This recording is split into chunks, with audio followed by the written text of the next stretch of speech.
I am live. Hello. I'm always fixing my camera. I don't know why I don't look at it ahead of the time. Okay, I will work on that. Welcome to Growing Gratitude. I am Becca Laurie Hector, and I am your host here for Growing Gratitude every Monday at 11:30 a.m.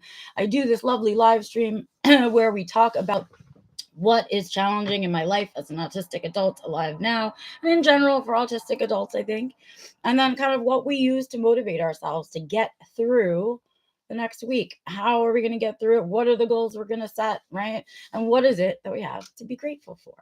So that's what we'll be doing today. Welcome to Growing Gratitude on this lovely Monday. My brain is a squishy mess. I just had a very social weekend. So let me share some things with you today. Alrighty. Oh, back to me. I like the little Mr. Rogers thing. If you don't know that reference, please go look it up.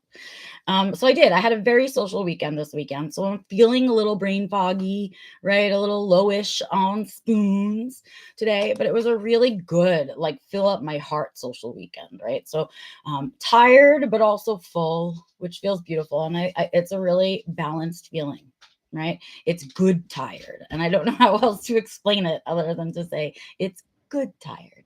And good tired is a great thing to feel. I don't feel good tired often. And so I find myself today with a little bit of a mishmash brain. I'm also doing a crazy schedule today. I snuck in my live stream in between some really big teaching things that I have to do today. And so I just finished teaching something. Now I get to chit chat with you guys for my break. And then I'm going to go back and do some more teaching. So welcome to it. Now that you know that I'm good tired, I want to talk to you a little about some of my challenges from the past week. A lot of my challenges from the past week actually were very small. And I want to acknowledge that this past week was, yes, I used a lot of social energy this past like weekend, but the days leading up to it were very not. They were just very proper and I made a balanced week. Like I had a very light few days, intentionally light few days before the very social weekend that I knew that I was going to have. And so I'm tired today, but not too tired that I can't function. It all worked out very nicely. So, I didn't have that much going on last week to really chit chat with you, but I did have a light schedule. And I got to tell you, sometimes we need to lighten our load to remember what it feels like not to run around like crazy people. But no, I did. I lightened my load a little bit. And it just happens to be the time of year right now where I am very busy. I find myself in the career that I have chosen, that this is the time of year, September, October, early November, where it's just very busy. And then it'll slow down and it cycles that way. And so that had me thinking a lot about cycles because as I'm going through this little piece now where I'm like, yep, it's going to be really exhausting and a lot of work, September, October, early November. But once I get to about mid-November and it turns into that holiday-ish time, my work slows down. And then what I get to do more of what it is that I enjoy. And so in my little brain, my autistic brain, I'm going, okay, I only have a few more weeks to go. Right. And if I just have to push through these weeks, then I'll do a little recovery, right? And then it'll cycle through again because my next big busy time is like February, March, April, right? And that's how my work cycle works, right? And I remember very much in school, I could feel that cycle, right? Of time changing around not so much the seasons, but around our busyness, right? Around, what, around, I guess, our productivity. Ooh, that's really what it is, right? It's sort of there's certain months when there's more push on our productivity as humans, and other months where we've had as a society sort of agreed to do less, right? So I find the summers to be light, right? It seems to work around that good old fashioned school calendar a lot. And I wonder if you notice cycles like that in your life. Can you pick out the bigger cycles that are happening, right? Your busy times of year versus your slower times of year. And can you start to use that to your advantage? Because that's what I started to do, right? I started to say to myself, well, if every year there are going to be these busy times and then these slow times, right? In my busy times, I need to learn where to fit in that rest, where to fit in the recharge, where to fit in my joy, where to fit in those things. And knowing that fitting them in is going to be tough and I'm not going to be able to do as much of that as I like. And then knowing that will balance out with the other times in the year when there is much less on my plate, right? And so kind of preparing for those cycles, knowing they're coming up, right? Like I don't get slammed by September anymore by surprise, right? As August is coming to a close, I know that time is coming. And so I very intently and intentionally pay attention to those cycles, right? Other cycles I have noticed for myself are cycles sort of in my energy, right? I have good energy up to a certain point of the day, and then I really kind of lose energy, and it's the same pretty much every day, and it changes in the seasons, but I have to pay attention to that, right? And so I just don't schedule certain things too late in the day, right? And I make sure that things that are important to me and that I want to give my full energy are happening during my high energy times, right? And so that's another cycle that I sort of add into my my planning around my spoons, right? That's part of spoon planning, and energy planning is knowing and anticipating those cycles, right? Planning for your off times and the fun things that you're going to do, and also prepping for those really busy times when you know you're going to have to squeeze in your self-care and pay attention to different things, right? And you're just more in general going to be a little more tired because you're doing more, right? It's a different kind of depletion on your internal resources than fun time, but they cycle through. And so that's really the part that I'm interested in, because if we can, I guess it's my pattern seeking, my pattern seeking autistic brain wants to find the pattern cycles, right? I want to find the patterns and the cycles because my brain functions better with that anticipatory information. And that cycling is something that happens naturally, right? Out, it's biological. It happens in nature, right? With the sun, with the moon. And so it's important that we understand that as human beings, we also have cycles we can count on in our life and begin to understand. And when those cycles aren't working for us and we're paying attention to them, we get to change them, right? So I'm sort of in this last push of this very busy part of my cycle, and then there'll be a slow part coming up. And so I'm already thinking about my plans for my slow time and what joyous things I want to do with that free time, right?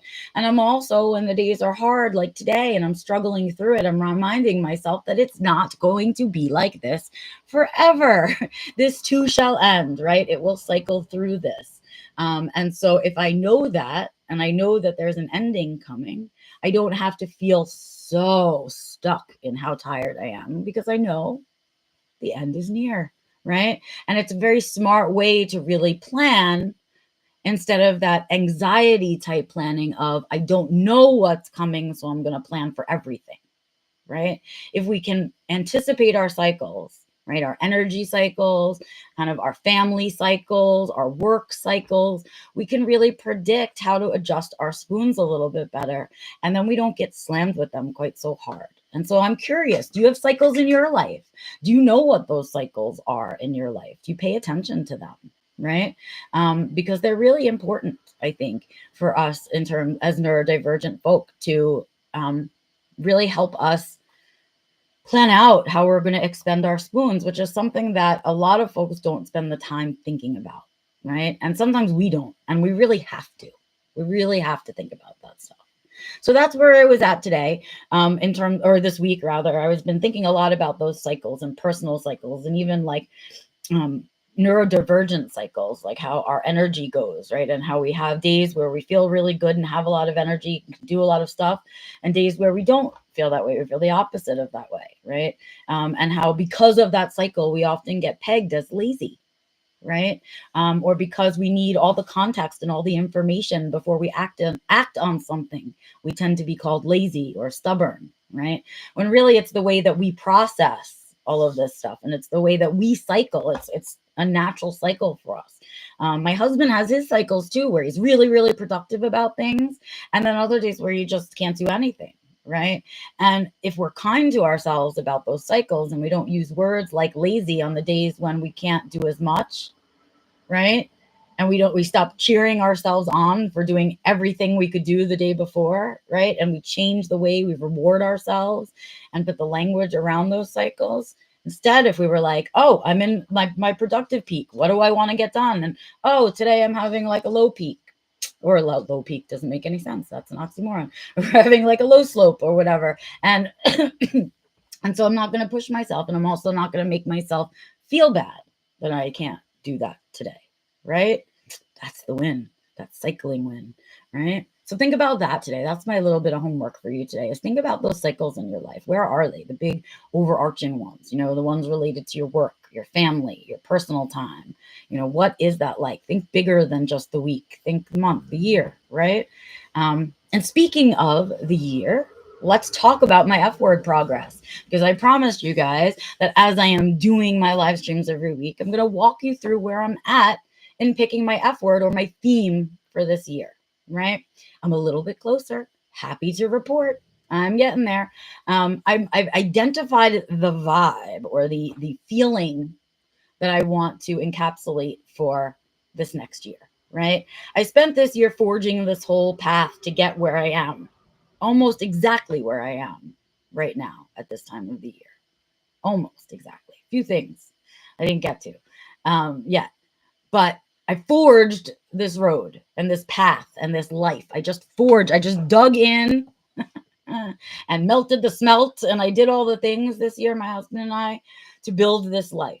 And now here we are. And what is it that comes next is what I was thinking about. Well, I want to nurture this life. I want to fertilize this life, right? I want it to grow. And I don't think, there are some years in which we should tend to our garden, and other years which we should plant, right? And that's kind of the way that happens. And this year I did a lot of planting and flowering of things. And I think next year I want to really tend to what I planted, right? I want to really nourish it and grow the things that I spent this whole year building. And I want to continue on with some of the plans that needed more than just a year, right? I want to continue on with those. And I want to continue to tend the things that I've worked so hard on building this year. That's the vibe. I got to that vibe for you guys. So I have a whole bunch of non-F words listed down that capture what I'm trying to say, right? Like nourish and nurture and things like that. Words that are verbs, action words, right? But that aren't an F word, because that's my thing, right? Any one of the words that I've already picked on this list would be perfectly fine, right? If I wanted to switch away from the F word. But I don't. I like my themes, and I like things that match, and I like the challenge of trying to find a perfect F word that means what I need it to mean, but also is an action word and begins with F. It's a little bit of a challenge every year to find that, and it makes the word mean a little bit more to me. So I've got this nice long list, and for me, the next part of the process is the most fun for me. The next part of the process, I sit down with all of my words that have sort of come to my head about the vibe, decided on the vibe. I vomited out the words that I think mean what I think I want it to mean. And my next step, as silly as it sounds, is to head right to the thesaurus. Literally, I go to I can't even say the word today, thesaurus.com, and I start putting in my words on my list. And I start looking for other words. And if I find a good F word, right, that falls into the verbiage category and means what I want it to mean, it goes on another list. And then eventually I'll have it down to some good F words, and I'll make a choice. But that's where I'm at. I have this good list of words like nurture and nourish and fertilize and all of these things, right, happening. And they're all there. And then when they're done, that list is done. I'm going to sit down this week at some point, hopefully, maybe this weekend coming up, and try to go through and try to pick out some F words in particular, if I can find them. And I'll be one step closer to my theme for the year. But that's kind of what I'm going to go for next year. I'd like to, I don't want to go out into the world and forge out anymore, right? I've occupied the space that I'm comfortable in, right? I've planted a bunch of seeds this year, right? I took care and tended and gave out some flowers this year, right? And I want to see what I have to produce next year, right? What will the seeds that I planted and worked so hard to plant and forge out this garden this year, what will that grow into next year if I nurture it and give it care, right? And I pay attention to it. What will that look like? How much further will I get to where I want to go? Right? Because one of my big projects in my brain is to move out of the house that we're living in right now, because we're looking to build a house in the back of our property, which is now forest, essentially. So we're in this process of needing to clear out some trees, and we're doing that through the state so that we take care of the land and the forest properly. And then we're going to be hopefully going into this process of building our own little cabin in the back of our property, right? And to get there, there's a lot of steps in between, and there's a lot I need to do to tend to the life that I've built here so that that can happen, because that's like the longer end or longer goal, right? The short-term goal was to get here, get ourselves settled financially, and kind of get our animals all settled in, and just get ourselves into a routine and feel like we were home in this new state. And we're there now. And so we need to go to phase next, right? I need to level up at this time. I need to level up those goals. And so that's what next year is going to be for. And in order to level up, right, in order to produce those flowers, in order to produce all of the vegetation from my garden and my seeds, I have to take care of it. And so what is that word? That is the word of my theme for this year. That is what I will be working on. So I'm going to, and I will get back to you next week or the week after with how far I get. And I hope that it inspires you to start thinking about your theme for next year, because before you know it, you guys, it's going to be January. And we want to be ready to be starting out the new calendar year with some good energy, with some good plans, and some really good intentions so that we can manifest what it is that we want out of the year. Right. So get planning now for next year. Think about the changes you want to make. Thinking about what kind of vibe you want to carry into next year with you, and get thinking on that theme so you're ready. Right. We want to be really ready and as excited as we can be, as motivated as we can be to set into this new year. Right. And by the way, I do this in January every year because New Year's Eve, the whole situation, and it works well for my brain.